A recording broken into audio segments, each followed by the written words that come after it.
Your preparation of recalling and memorizing success stories are really the heart of your interview success because they are the facts behind the words on your resume. They bring your experience to life. In Winning Success Stories, we're going to review what success stories are, and then you'll draft some stories that you can memorize for recollection during the interview process. First off, we want to emphasize the importance of bringing your passion to the interview. The interviewer will respond favorably to your sharing of stories about what you've accomplished in the past, what you love doing, and how you've made a difference. This is what your success stories are all about, helping them see through your words, actions, and past behaviors that you have true passion toward achieving excellence. When you're able to do this well, you can and will be chosen over another candidate who does not make the effort. Another key element to successful interviewing is your attitude. And actually, attitude's everything. Why is attitude so important? Ask any manager who the most valuable member of his team is, and they'll likely point to the person who has the can-do attitude, the person who can be counted on in any situation, and the person who strives for excellence. You can show your winning attitude in the way you present yourself at the interview. You can incorporate the words, I have a positive attitude. I have a passion for excellence. I always strive to do my best, as you're answering those questions. It leaves them with a sense that you would be a great employee.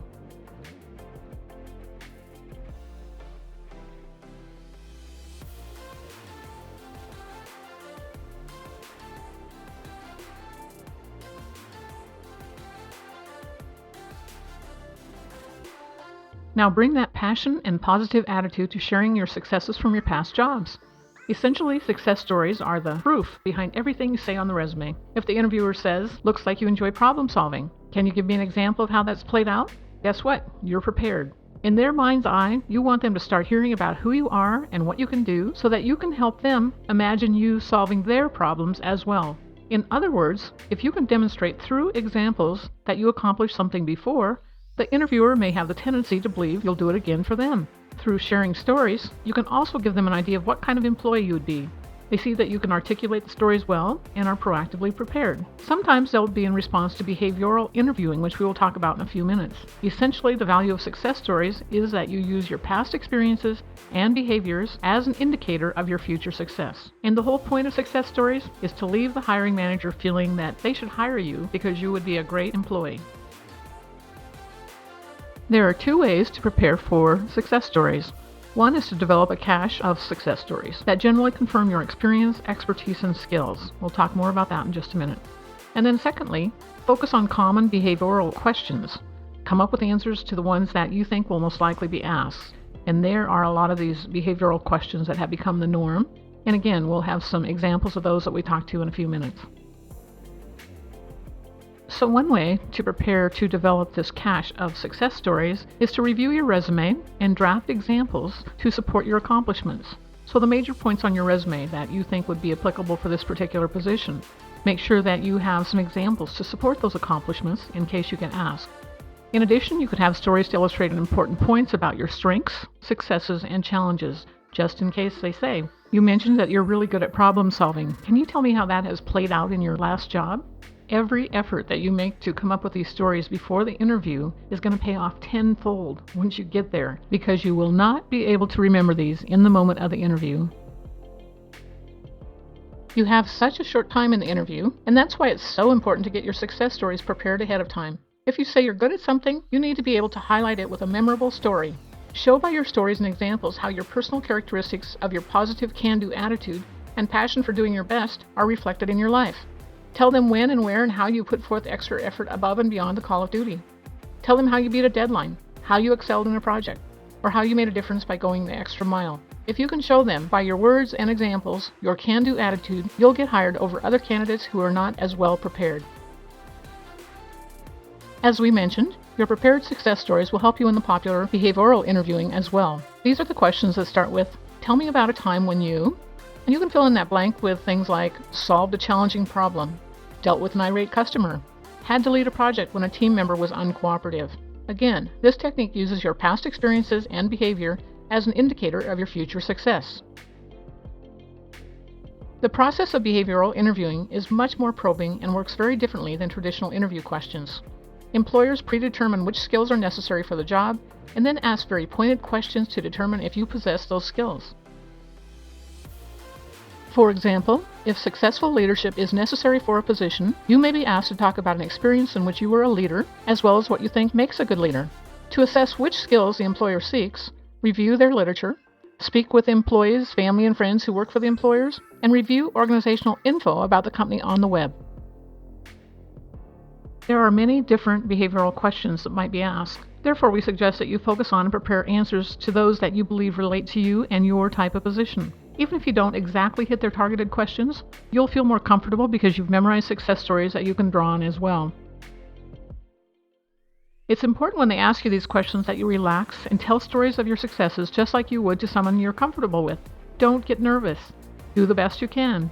Keep your calm. And if you truly don't have an answer, be honest. Honesty is essentially integrity, and every employer wants to hire people who have integrity. However, it would be a problem if you weren't able to answer many of the questions that were asked. So start working on your stories.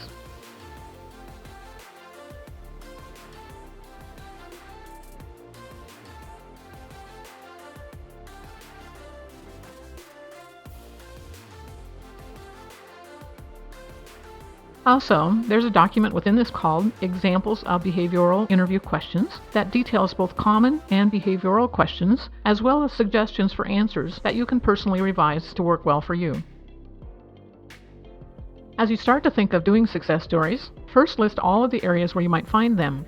Start with your recent positions and work backwards.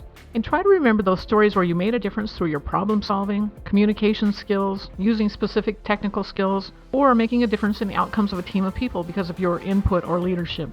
When brainstorming, don't just count stories that pop up in your mind. Just list them for future consideration.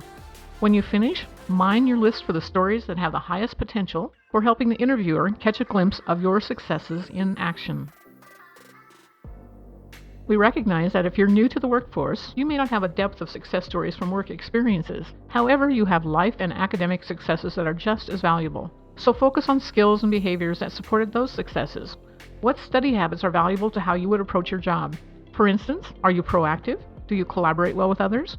Do you really enjoy problem solving and looking for ways to bring improvement to whatever it is you're working on? Are you able to communicate well with different styles of people? And how about your team and leadership experiences from clubs and organizations? How did you positively impact the successful outcomes through your membership or leadership? Basically, your success stories will help prove your value to the employer. By looking at the specific job description that you're applying for, it gives you clues to the employer's needs and the requirements of the job. So then you should consider how to promote your skills and experience against their requirements. For instance, how have you reduced cost? Saved time and money, increased sales and profit, retained and attracted customers, or increased client loyalty. All of these type of things help you prove your value to the employer. There's a method to develop stories to recall during the interview and when answering behavioral interviewing questions, and it's called CAR. CAR is an acronym that stands for Challenge, Action, and Results. The CAR method is helpful to frame and remember your answer as a story that you can tell in the interview. So let's take a look at each of these in detail. So when considering the situation, give an example of a challenge in which you were involved that resulted in a positive outcome, and then explain the action that you took. Talk about what you did to resolve the situation. And use an I statement to share what you did. What I did was this. And then lastly, share what results followed because of your actions. And keep in mind that your stories need to be kept simple and to the point. If you go too far down memory lane, you could lose the attention of your listener and the value of your story. So keep your stories to about 3 minutes max. They can always ask more questions if they're interested. Okay, let's look at an example of a success story using the CAR format. The challenge. A customer didn't want to hear about the features of our merchandise because of a prior negative interaction with another sales associate. The action I took? I listened to her complaint and was empathetic with her about the prior negative experience, which in turn built trust with her. I explained how I would have handled the situation differently, and I followed up by offering her an incentive to allow me to provide her better service. This all resulted in she not only bought the merchandise, but went so far as sending a letter to my manager and complimenting me on how I handled her account. She ended up being one of my best customers. So you can see that the success story is short and to the point, but it clearly covers what the situation was, or the challenge, what you did, and what resulted because of your actions. You can see that the CAR format keeps you on track.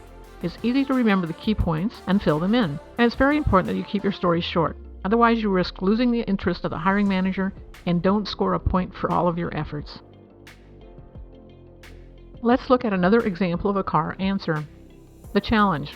In my last position, I was responsible for managing various events.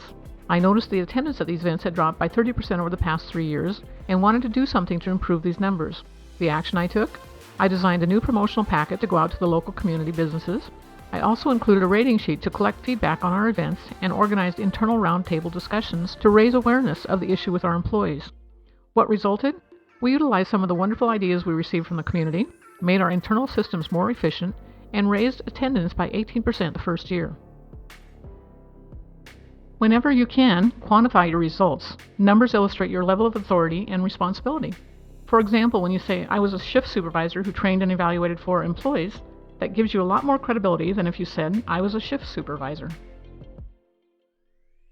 Okay, let's talk about preparing your success stories. First, you need to brainstorm the stories that you believe could be valuable in supporting your experience, skills, and strengths. Then, prioritize the stories that seem to have the most potential for adding value at the interview. When drafting your stories, use CAR format and the Success Stories worksheet. Review them when completed. Where are the holes in your story? Where do you need to reinforce them in case the interviewer digs deeper? And lastly, put them on 3x5 cards or in your smartphone so you can easily pull them out, practice them, and commit them to memory so that you figuratively have them in your hind pocket at the interview.